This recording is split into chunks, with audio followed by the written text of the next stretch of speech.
இப்படி தொடணும். ஓடிக்கிட்டு இருக்கும்போது இப்படி இப்படி நடந்துட்டு இருக்கணும். இது வந்து நம்மளுக்கு எவ்வளோ நேரம் அந்த மாதிரி இதுல காட்டும். காட்டிட்டு நம்மளுக்கு எப்ப ஸ்டாப் பண்ணணும் அப்ப சாப்பிட்டுக்கணும். ஸ்டாப் பண்ணிக்கலாம். இது வந்து ப்ரோக்ராம் பண்ணது.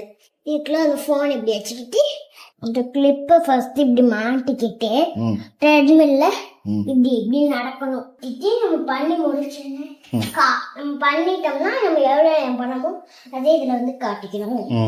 பண்ணி முடிச்சதுக்கு அடுத்து எப்படி இதுல வந்து வைக்கணும். இதுலயே வச்சுட்டோம்னா இதுலயே வச்சுக்கணும். நான் வந்து இதுல போட்டேன், இதுல வச்சுக்கிட்டேன். அடுத்து கம்பு சார் ரெண்டு கையில தூக்கி இப்படி இப்படி பண்ணணும். இது வைக்கிற மாதிரி ஒன்று இருக்கும். அதுக்குள்ள இப்படி வச்சுக்கலாம்.